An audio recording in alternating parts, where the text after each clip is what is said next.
Avez-vous déjà remarqué qu'un homme peut, parfois, ne pas dire un mot, mais que ses gestes, son regard, ou même son silence en disent bien plus que des mots? Si vous avez déjà été dans une relation, vous avez sûrement ressenti l'impact des silences et des non-dits. Mais que se passe-t-il lorsque ces silences deviennent des signes d'un amour profond, souvent plus fort que n'importe quelle déclaration verbale? Aujourd'hui, nous allons explorer un aspect fascinant de la psychologie des relations, inspiré par les théories de Carl Jung. Ce dernier nous aide à comprendre comment des signes subtils peuvent révéler qu'un homme est profondément amoureux, même s'il ne le dit pas directement. Parfois, l'amour ne se manifeste pas uniquement par des mots, mais à travers des gestes, des regards, ou même par un simple silence qui en dit long. Carl Jung a toujours parlé des archétypes et des dynamiques inconscientes qui façonnent nos comportements. Dans cette vidéo, nous allons analyser ces comportements silencieux, ces moments où l'amour se révèle sans avoir besoin d'être exprimé verbalement. Ce sont des signes que l'on pourrait négliger, mais qui sont en réalité des indices puissants de ce qu'il ressent profondément. Ce que vous allez apprendre aujourd'hui pourrait bien changer votre manière de voir les petites actions et comportements d'un homme dans une relation. Vous comprendrez mieux ses intentions, et peut-être même découvrirez-vous de nouvelles manières d'interpréter son amour, même sans mots. Alors, si vous voulez savoir comment détecter ces signes silencieux qui révèlent qu'il est éperdument amoureux, restez avec nous et plongeons ensemble dans l'univers fascinant du comportement humain. Lorsque l'on parle du comportement humain, en particulier dans les relations, Carl Jung nous offre l'une des clés les plus puissantes pour comprendre nos actions, nos sentiments et même nos faiblesses, les archétypes. Mais que sont réellement les archétypes, et comment influencent-ils nos relations? Jung croyait que chaque individu porte en lui certains modèles universels de comportement, des images primordiales, qui sont transmises de génération en génération, et qui façonnent notre manière de voir le monde et d'interagir avec lui. Ces modèles, appelés archétypes, ne sont pas seulement des symboles culturels ou historiques, mais ils reflètent des éléments profonds de notre psyché. Parmi les archétypes les plus connus, on trouve le héros, l'ombre et l'animas animus. L'archétype du héros, par exemple, est celui qui cherche à surmonter des obstacles, à sauver les autres et à se transformer au fil de son parcours. Dans le cadre d'une relation, on peut observer cet archétype chez un partenaire, qui se voit comme un protecteur ou qui ressent le besoin de sauver l'autre de ses difficultés. Cela peut créer une dynamique où l'un des partenaires cherche à résoudre tous les problèmes, tandis que l'autre peut devenir dépendant ou même résister à cette aide. L'ombre représente les aspects cachés de notre personnalité, ce que nous rejetons ou ne reconnaissons pas en nous-mêmes. Dans une relation, l'ombre peut se manifester de plusieurs façons. Parfois, elle se traduit par des projections, où nous voyons dans l'autre ce que nous ne pouvons accepter en nous-mêmes. Cet archétype peut être à l'origine de nombreux conflits, surtout lorsque, au lieu d'affronter nos propres ombres, nous cherchons à blâmer le partenaire pour nos insatisfactions internes. L'anima chez les hommes et l'animus chez les femmes sont les archétypes représentant l'image du sexe opposé dans notre psyché. Pour un homme, l'anima peut être sa vision inconsciente du féminin, ce qui peut profondément influencer la manière dont il se comporte avec les femmes. La femme, quant à elle, porte l'animus, qui peut influencer sa façon de se comporter avec les hommes. Ces archétypes peuvent se manifester par des attentes irréalistes ou des difficultés à accepter l'autre tel qu'il est réellement, influençant directement la manière dont nous formons et maintenons nos liens affectifs. Ces archétypes, selon Jung, ne sont pas seulement des symboles passifs, mais des forces actives qui façonnent la façon dont nous agissons dans nos relations. Ils peuvent aider à expliquer pourquoi nous nous attirons vers certains types de personnes, ou pourquoi nous répétons les mêmes modèles de comportement dans différentes relations, souvent sans nous en rendre compte. Comprendre les archétypes peut donc être une clé importante pour déchiffrer les dynamiques inconscientes qui gouvernent notre vie amoureuse. Dans la pratique, la façon dont ces archétypes se manifestent dans une relation peut varier considérablement. Imaginez qu'au sein d'une relation, vous soyez attiré par quelqu'un qui incarne l'archétype du héros, cherchant constamment à vous sauver de situations difficiles. Ou peut-être identifiez-vous chez votre partenaire une résistance à l'ombre, ou vous vous engagez dans un cycle de projection qui engendre des malentendus constants. Reconnaître ces manifestations peut être la première étape pour améliorer la communication et la compréhension mutuelle, en favorisant une relation plus équilibrée. Comprendre les archétypes ne nous aide pas seulement à mieux comprendre nos propres actions et motivations, mais aussi à reconnaître les modèles comportementaux chez nos partenaires. Cela nous permet de changer ou de renforcer certains aspects de nos relations, avec plus de conscience et de profondeur. Le silence est souvent perçu comme l'absence de communication, mais dans les relations humaines, il peut avoir une signification bien plus profonde. Selon Carl Jung, la manière dont nous réagissons au silence, et même comment nous l'utilisons, peut être un reflet de notre inconscient. Ce qui semble être un vide dans la conversation peut en réalité être rempli de messages non exprimés, d'émotions réprimées ou de mécanismes de défense. Dans une relation, le silence peut être une forme de défense émotionnelle. Lorsqu'une personne se sent vulnérable ou menacée, elle peut choisir de se retirer dans le silence plutôt que d'affronter ses émotions ou de s'exprimer. Cela peut être une réaction inconsciente aux craintes intérieures, la peur du rejet, de l'abandon, ou même la crainte de perdre le contrôle. Ainsi, un homme qui devient silencieux après une dispute ou un malentendu peut, sans le vouloir, signaler un désir de se protéger ou de se préserver de la douleur émotionnelle. Le silence peut aussi devenir un outil de manipulation. Parfois, les gens choisissent de ne pas parler pour punir l'autre, pour créer de la distance ou pour susciter une réaction. Ce silence n'est pas forcément un signe de retrait, mais plutôt une manière de manipuler l'autre pour obtenir un certain contrôle sur la situation. Jung a longuement abordé l'idée que les comportements humains, même dans leurs aspects négatifs, sont souvent le résultat de complexes inconscients, des conflits internes non résolus qui se manifestent dans nos relations. Par ailleurs, le silence émotionnel peut être une forme de fuite ou de retrait dans le monde intérieur de l'individu. Parfois, il est plus facile de se taire que de confronter la réalité de ce que l'on ressent. Jung a toujours souligné que l'inconscient joue un rôle central dans notre comportement, souvent dictant nos actions avant même que nous en soyons conscients. Quand une personne se retire dans le silence, cela peut signifier qu'elle est incapable de traiter ses émotions ou qu'elle a du mal à exprimer ce qu'elle ressent vraiment. Le silence dans les relations amoureuses peut être particulièrement puissant. Il ne signifie pas toujours qu'une personne est en colère ou indifférente, parfois cela peut être un signe de confusion intérieure, d'incertitude ou même d'une profonde réflexion. L'un des plus grands défis des relations est de décrypter le silence de l'autre, de comprendre s'il est porteur de douleur, de confusion ou de tout simplement d'une nécessité de solitude pour traiter les émotions. Il est également important de souligner que parfois, le silence peut aussi être un moment nécessaire de répit. Carl Jung reconnaissait que l'introspection, cette période de solitude où l'individu se connecte à son monde intérieur, peut être essentielle pour la croissance personnelle. Dans ce contexte, le silence n'est pas un ennemi, mais un moyen d'aller au fond de soi-même, de comprendre ses propres désirs et de se préparer à mieux communiquer avec l'autre. Enfin, il est primordial de reconnaître que la communication dans une relation ne se limite pas aux mots. Le silence partagé peut aussi être une forme de connexion profonde, lorsque deux personnes sont en harmonie et peuvent comprendre l'autre sans avoir besoin de parler. Mais pour que cela fonctionne, il est essentiel que chaque partenaire soit capable de gérer son propre silence et de l'autre. Vivre seul est souvent perçu comme une expérience solitaire, voire inquiétante pour certains. Pourtant, selon la psychologie de Carl Jung, cette période d'indépendance peut être un véritable outil de transformation personnelle. En effet, vivre seul ne signifie pas simplement être sans partenaire, mais c'est un moment propice pour se connaître soi-même, pour explorer ses désirs et ses peurs, et surtout pour comprendre ses propres besoins émotionnels avant de s'engager dans une relation. Jung croyait profondément en l'importance de l'individuation, un processus psychologique qui permet à chaque personne de devenir ce qu'elle est vraiment, au-delà des attentes sociales, des rôles et des relations extérieures. C'est dans la solitude que cette transformation peut avoir lieu, car c'est dans ces moments que l'on peut se confronter à soi-même sans distraction ni influence externe.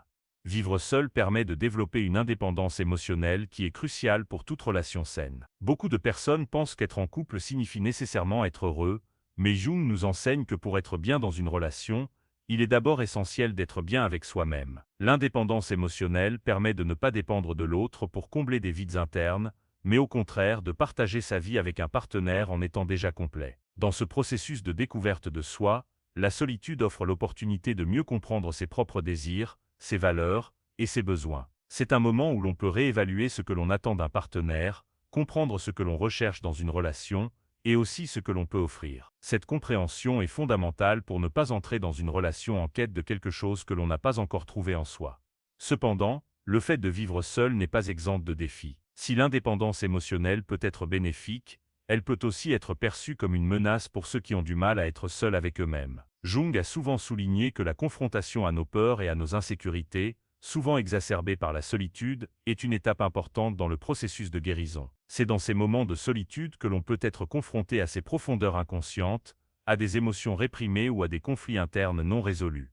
Pour certains, vivre seul peut réveiller des peurs de l'abandon, des sentiments de vide ou de solitude. Pourtant, Jung soutiendrait que c'est précisément en affrontant ces peurs que l'on peut les surmonter et grandir. La solitude n'est pas synonyme de souffrance, mais d'une occasion de se reconnecter à soi-même, de guérir des blessures émotionnelles et de retrouver un équilibre intérieur. En outre, l'indépendance acquise en vivant seul peut également influencer positivement les relations futures. En comprenant mieux qui nous sommes, nous pouvons entrer dans une nouvelle relation avec une meilleure clarté, sachant ce que nous recherchons et ce que nous pouvons offrir à un partenaire. Cela permet de construire des relations basées sur l'authenticité et non sur la dépendance émotionnelle.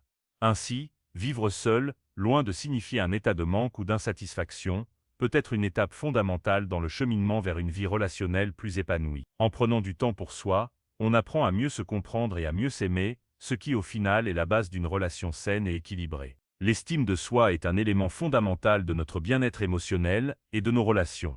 Selon Carl Jung, l'estime de soi n'est pas simplement une question de confiance en soi, mais plutôt un reflet profond de la manière dont nous nous percevons et comment nous nous relions au monde. Mais comment l'estime de soi influe-t-elle sur notre capacité à nous connecter avec les autres, et surtout, sur la manière dont nous nous comportons dans une relation amoureuse? Jung affirmait que le processus d'individuation, la quête pour devenir pleinement soi-même, est essentielle pour développer une estime de soi saine. Une personne avec une bonne estime d'elle-même n'est pas dépendante des validations extérieures pour se sentir bien, mais elle trouve en elle-même la sécurité et la force nécessaires pour affronter les défis de la vie, y compris les relations. L'estime de soi commence donc par une profonde reconnaissance de soi, et cela inclut l'acceptation de ses défauts, de ses imperfections et de ses vulnérabilités.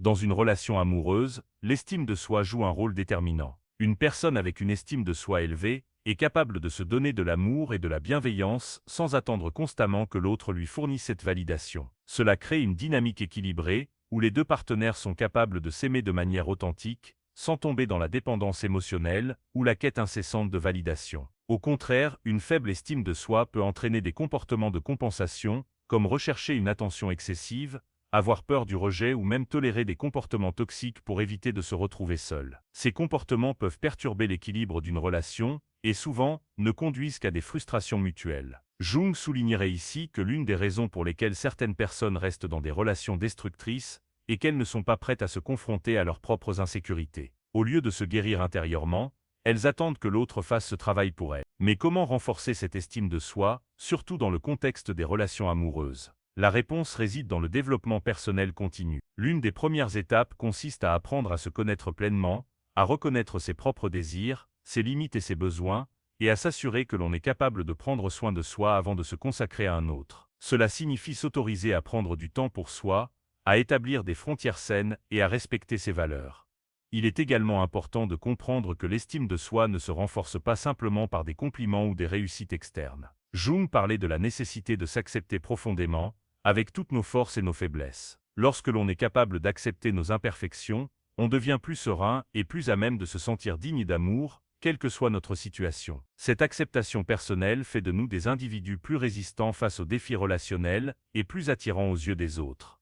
Une autre clé pour renforcer l'estime de soi réside dans la gratitude envers soi-même. Prendre un moment chaque jour pour apprécier ce que l'on accomplit, aussi petit que cela puisse paraître, contribue à créer une image positive de soi-même. Jung disait que la reconnaissance de soi est une étape cruciale vers la guérison et le bonheur. Cette approche permet de cultiver un amour authentique de soi, et en conséquence, une relation plus saine avec les autres. En fin de compte, le pouvoir de l'estime de soi dans une relation amoureuse ne réside pas dans l'apparence ou la perfection, mais dans la capacité à s'aimer soi-même d'une manière saine et équilibrée. Une fois que vous avez construit une estime de soi solide, vous devenez naturellement plus attirant pour les autres, car l'amour que vous offrez à vous-même est celui que vous pouvez offrir aux autres sans dépendre d'eux pour valider votre valeur. Les dynamiques entre les sexes ont toujours été un sujet fascinant pour les psychologues, et Carl Jung, avec sa théorie des archétypes et des structures inconscientes, nous aide à mieux comprendre certains comportements qui semblent, à première vue, inexplicables. L'une de ces dynamiques est le phénomène de l'indifférence apparente ou de l'ignorance d'un homme envers une femme, qui peut déstabiliser et frustrer beaucoup de personnes. Mais que révèle ce comportement, et pourquoi certains hommes semblent-ils s'éloigner émotionnellement, même quand ils sont profondément impliqués? Jung considérait que l'ego masculin est lié à la manière dont les hommes se perçoivent dans le monde et comment ils interagissent avec leurs émotions. Un homme qui semble ignorer une femme, qu'il s'agisse de silence, de distance émotionnelle ou même d'indifférence, peut en réalité être confronté à des conflits internes très profonds. Pour Jung, l'ego masculin a souvent besoin de contrôle et de souveraineté. L'homme, influencé par des archétypes comme le roi ou le guerrier, recherche une forme de pouvoir et de maîtrise dans sa vie. Lorsqu'il se sent vulnérable ou menacé par ses propres émotions, il peut avoir tendance à se retirer pour maintenir son sens du contrôle. Le comportement d'ignorer une femme peut également être une réaction face à une peur de l'intimité ou à un sentiment d'insécurité émotionnelle. Beaucoup d'hommes, selon Jung, sont programmés pour réprimer leurs émotions, surtout dans un contexte social où la vulnérabilité est souvent perçue comme une faiblesse. Ainsi, au lieu de montrer de l'affection ou d'ouvrir son cœur, un homme peut choisir de se retirer ou de devenir distant. Cela peut être vu comme une forme de protection de son ego, une manière de se préserver de la douleur de l'intimité ou de la peur du rejet. Jung a également observé que l'inconscient joue un rôle majeur dans ces comportements. Les complexes inconscients, souvent liés à des expériences passées, peuvent influencer la manière dont un homme interagit avec les femmes. Par exemple, un homme qui a grandi dans un environnement où les émotions étaient réprimées ou où les modèles masculins étaient distants peut avoir du mal à exprimer ses sentiments dans une relation. L'ignorance apparente d'une femme peut être un mécanisme de défense pour éviter d'être vulnérable ou de se confronter à des émotions qu'il ne sait pas gérer. Ce phénomène peut aussi être lié à l'archétype de l'animus, la figure masculine dans la psyché féminine. Parfois, les femmes projettent des attentes inconscientes sur les hommes, ce qui crée une dynamique de frustration et de désillusion. Un homme qui ne correspond pas à ces attentes ou qui ne répond pas à ce qui est projeté peut sembler distant, mais en réalité, il pourrait être pris dans un conflit intérieur où il essaie de répondre à des attentes qu'il ne comprend pas. Il est important de souligner que ce comportement d'ignorance n'est pas toujours une réponse consciente. Un homme peut ne pas se rendre compte de la manière dont ses actions affectent la femme avec qui il est. Jung insistait sur le fait que de nombreux comportements humains sont dictés par des forces inconscientes que nous ne percevons pas toujours de manière claire. Lorsqu'un homme ignore une femme, cela peut être une réaction involontaire, un moyen de protéger son ego ou de maintenir un équilibre émotionnel qui lui est confortable. Pour améliorer la communication et la compréhension dans ces situations, il est essentiel que la femme comprenne que ce comportement n'est pas nécessairement un signe de désintérêt, mais plutôt un symptôme de la lutte intérieure de l'homme avec son propre ego et ses émotions.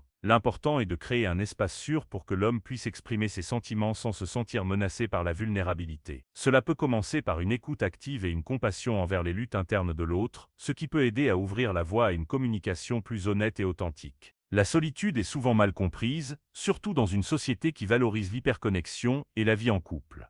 Cependant, Carl Jung considérait la solitude comme une composante essentielle de la croissance personnelle et de l'épanouissement intérieur. Contrairement à l'isolement ou à la souffrance liée à la solitude consciente peut être un véritable outil de transformation et d'introspection, un moment où l'on se reconnecte avec soi-même pour mieux se comprendre et se guérir. Jung croyait que la solitude intérieure est une étape cruciale dans le processus de l'individuation, ce chemin qui mène à la découverte et à l'accomplissement de soi. Lorsqu'on est seul, sans distraction externe, on est confronté à nos pensées et à nos émotions les plus profondes. C'est un moment propice pour explorer nos peurs, nos désirs et nos besoins inconscients, souvent ignorés dans le tourbillon des interactions sociales. La solitude devient ainsi un espace pour guérir des blessures émotionnelles et pour trouver l'équilibre intérieur. Beaucoup de gens redoutent la solitude, la percevant comme un vide ou une absence. Pourtant, Jung affirmait que c'est dans cette absence que se cache le véritable potentiel de l'être humain. La solitude nous permet de nous réconcilier avec nous-mêmes, d'accepter nos ombres et nos imperfections, et de développer un sens profond de notre propre valeur. Ce processus d'acceptation de soi est crucial pour pouvoir ensuite s'engager de manière authentique et équilibrée dans une relation avec un autre. Lorsqu'on parle de solitude émotionnelle, il s'agit de ces moments où l'on se sent déconnecté des autres, souvent après une rupture, un deuil ou un changement majeur dans la vie. Jung a vu dans ces expériences une opportunité de réévaluation de soi et de son monde intérieur. Plutôt que de fuir cette douleur, Jung encourageait les individus à y faire face, à l'accepter comme faisant partie du processus de guérison. Cela ne signifie pas de sombrer dans la souffrance, mais de l'utiliser comme un moyen de comprendre nos besoins les plus profonds et d'évoluer. L'un des avantages clés de la solitude est qu'elle permet de se libérer des influences extérieures et de mieux se connaître. Lorsque nous sommes seuls, nous avons la possibilité d'explorer nos pensées sans jugement ni distraction, ce qui nous aide à clarifier ce que nous voulons réellement dans la vie et dans nos relations. Cette prise de conscience est essentielle, car elle crée une autonomie émotionnelle, qui est la clé pour des relations plus saines et plus équilibrées.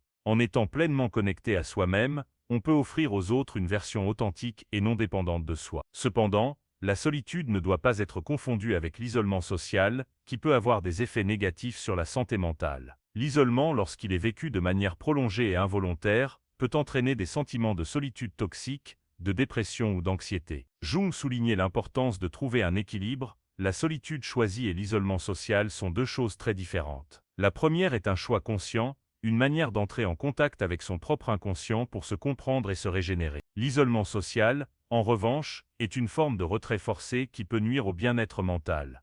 La solitude peut également être un excellent moyen de renforcer la résilience émotionnelle. En apprenant à gérer les périodes de solitude, on devient plus fort face aux défis de la vie. Jung insistait sur l'importance de l'autonomie émotionnelle et de la capacité à se suffire à soi-même. Cela nous permet de développer une acceptation de soi plus profonde, ce qui mène à une plus grande tranquillité d'esprit et à une plus grande paix intérieure. Pour beaucoup, la solitude est une expérience nécessaire avant de pouvoir s'engager dans une relation amoureuse épanouie. Cela permet de se connaître profondément, d'accepter ses faiblesses et de cultiver une estime de soi solide. Une fois ce travail intérieur accompli, on est alors prêt à partager notre vie avec un partenaire sans chercher à combler un vide intérieur. Ainsi, plutôt que de fuir la solitude, il est essentiel d'apprendre à l'apprécier et à en faire un outil de croissance personnelle. C'est dans ces moments de calme intérieur que l'on trouve souvent la clarté nécessaire pour prendre les bonnes décisions, à la fois pour soi-même et pour nos relations. Savoir quand une relation est arrivée à son terme est l'un des défis les plus complexes auxquels nous pouvons être confrontés. Selon Carl Jung, les relations, tout comme les individus, suivent un processus de transformation. Parfois, cela signifie qu'il est nécessaire de se détacher, de lâcher prise et d'accepter que certaines relations ne servent plus notre croissance personnelle. Mais comment savoir quand il est temps de partir, quand l'amour cède-t-il la place à des comportements destructeurs et devient-il une source de souffrance plutôt qu'un moyen d'épanouissement? Jung soulignait l'importance de la conscience de soi dans le processus de guérison et de transformation. Dans une relation, lorsque les dynamiques deviennent déséquilibrées et que l'un ou les deux partenaires se retrouvent constamment dans des cycles de conflits, de manipulation ou de douleur émotionnelle, il est crucial de reconnaître ces signes avant qu'ils n'entraînent des conséquences plus graves. Selon Jung, la clé est de comprendre quand la relation devient toxique et comment notre inconscient nous envoie des signaux pour nous avertir. Les relations destructrices peuvent être celles où les besoins émotionnels ne sont jamais satisfaits, où la communication est rompue, ou où l'on se trouve dans un cycle constant de rejet et de rappel à l'ordre. Jung expliquait que de telles relations nourrissent souvent des complexes inconscients. Par exemple, une personne peut avoir tendance à rester dans une relation où elle ne se sent pas valorisée, par peur de l'abandon ou par manque de confiance en soi. Ce type de relation peut devenir un lieu où l'individu répète des schémas émotionnels négatifs, inconscients, hérités de l'enfance ou de relations passées. L'amour dans ces relations n'est plus une source de croissance, mais devient une source de souffrance. Jung considérait que l'âme humaine a besoin d'une relation authentique qui favorise l'individuation, c'est-à-dire le processus par lequel une personne devient pleinement elle-même. Lorsque l'une des parties ou les deux se sentent pris au piège, la relation cesse de servir cet objectif. Au lieu de permettre à chacun de se réaliser pleinement, elle devient une cage émotionnelle. Quand il devient évident que la relation est devenue déséquilibrée, que la communication est rompue, ou que les besoins fondamentaux ne sont pas satisfaits, il est crucial de prendre du recul et d'évaluer la situation. Parfois, c'est l'incapacité de reconnaître ces signes qui retient une personne dans une relation. L'amour aveugle ou la peur de l'inconnu peuvent faire en sorte que l'on s'accroche à une relation qui nous fait plus de mal que de bien. Dans ces moments, Jung encouragerait une introspection profonde. Est-ce que cette relation me permet de grandir, ou est-ce qu'elle m'empêche de m'épanouir? Les signes de manipulation émotionnelle ou de domination peuvent aussi être des indicateurs que la relation n'est plus saine. Quand l'un des partenaires cherche à contrôler l'autre ou à étouffer son indépendance, cela peut créer un déséquilibre où la personne contrôlée perd progressivement son sens de l'identité et de l'autonomie. Jung aurait vu cela comme une régression psychologique et un blocage de l'individuation. L'un des principes clés de Jung dans ce contexte est la libération émotionnelle. Savoir lâcher prise et se libérer d'une relation est souvent l'acte le plus difficile, car cela implique de faire face à nos peurs les plus profondes, la peur de l'abandon, de la solitude et la peur de l'inconnu. Pourtant, c'est en prenant cette décision que l'on peut véritablement commencer à se reconstruire et à se guérir. Jung croyait fermement que l'acceptation de la fin d'une relation pouvait être un acte de grande libération intérieure, permettant à chacun de se réconcilier avec lui-même et de s'ouvrir à de nouvelles possibilités. Il est également essentiel de reconnaître que se détacher d'une relation ne signifie pas nécessairement l'échec. Au contraire, c'est une étape cruciale pour permettre à chaque individu de réaliser son potentiel et de trouver une relation plus saine et plus épanouissante. Jung considérait que la souffrance associée à la fin d'une relation était une forme de catharsis, un nettoyage émotionnel nécessaire pour avancer et se transformer. En fin de compte, savoir quand lâcher prise est un acte d'amour de soi et de respect pour ses propres besoins. Lorsque vous êtes en paix avec cette décision, vous ouvrez la voie à une vie plus riche, plus authentique et plus pleine. La psychologie jungienne nous enseigne que nous avons tous la force intérieure pour faire face à ces transitions et surtout pour trouver le chemin qui nous mène vers notre propre épanouissement. Si vous avez aimé cette vidéo, n'oubliez pas de vous abonner, de liker et de partager avec vos proches. Dites-nous en commentaire ce que vous pensez des relations et de l'importance de la psychologie dans nos vies amoureuses. À bientôt pour plus de conseils et de réflexions profondes.